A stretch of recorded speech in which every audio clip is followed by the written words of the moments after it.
नमस्कार एवरीवन।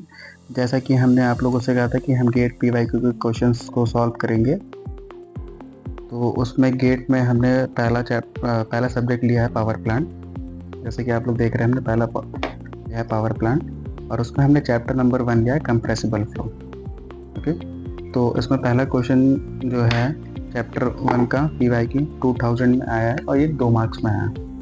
तो बोल क्या रहा है, for a compressible fluid sonic velocity. आपसे पूछ रहा है कंप्रेसिबल फ्लूइड की सोनिक वेलोसिटी क्या होती है। तो उसके आपको 4 ऑप्शन दिए हैं, 4 में से कोई आपको एक करेक्ट ऑप्शन चूज करना है। तो पहला बोल रहा है, a property of fluid always given by gamma R T की पावर 1/2। सी ऑप्शन है आपका always given by डेवर P upon डेवर rho की पावर 1/2 और entropy constant. And last option आपको दिया हुआ है always greater than the velocity of fluid at any location. तो आइए चलिए हम लोग इसको अब इसका सोल्यूशन देखते हैं। तो पहले तो हम लोग इसका सोल्यूशन देखते हैं। तो पहले तो हम लोग समझते हैं कि सोनिक वेलोसिटी आपकी क्या होती है। तो इसका सोल्यूशन क्या होगा, तो हम लोग पहले देखेंगे सोनिक वेलोसिटी।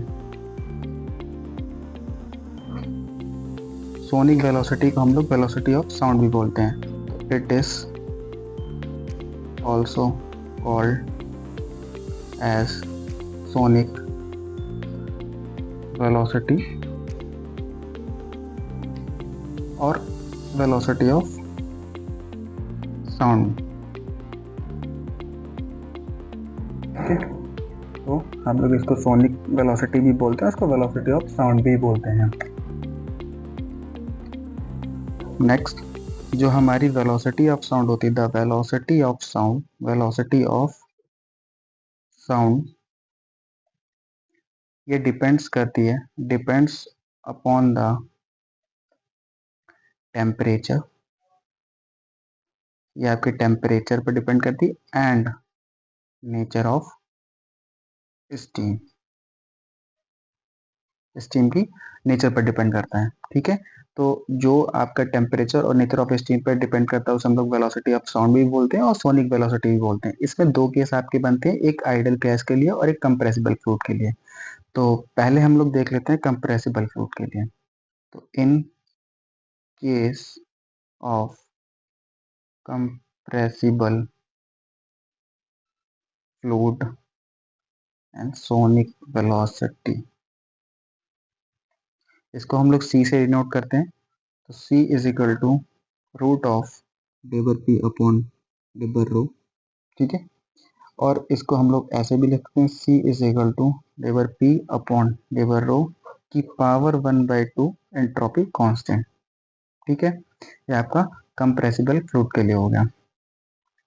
फिर आप देखेंगे आइडियल गैस के लिए। आइडियल गैस के लिए क्या होती है, in case of ideal gas sonic velocity, ideal gas के लिए सोनिक वेलोसिटी क्या होती है, C is equal to under root of gamma are T, जहां पर आपका गामा क्या होता है, ratio of where gamma is equal to ratio of specific specific heat. ठीक है, आर क्या होता है आपका, गैस कांस्टेंट होता है,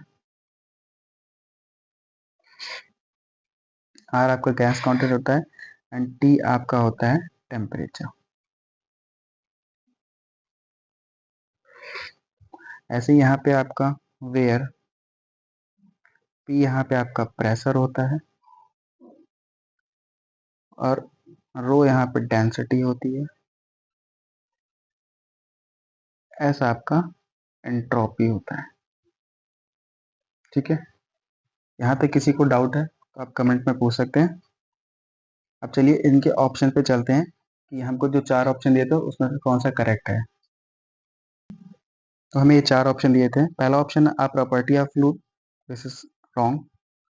दूसरा दिया always given by gamma R T की पावर 1/2।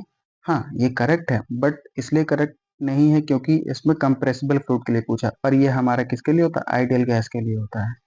ये हमारा आइडियल गैस के लिए होता है और हमसे इसमें सोनिक वेलोसिटी कंप्रेसिबल फ्लूइड के लिए पूछी है, ठीक है। Always given by डेवर P upon डेवर rho की पावर 1/2 एंट्रोपी कांस्टेंट, ये करेक्ट है। अभी हमने देखा था पीछे कि क्या होता है, C is equal to under root डेवर पी अपॉन डेवर रो। ओके, इसको हम लोग ऐसे भी लिख सकते हैं, C इज इक्वल टू डेवर पी डेवर रो की पावर 1/2 एंट्रोपी कांस्टेंट, यही लिखा हुआ है। तो आपका ऑप्शन नंबर सी करेक्ट है, ठीक है। लास्ट बोल रहा है always greater than the velocity of fluid at any location, it is also wrong. तो आपका इसमें आंसर नंबर कौन सा करेक्ट है, सी, ठीक है। इसमें किसी को डाउट है तो आप कमेंट में पूछ सकते हैं।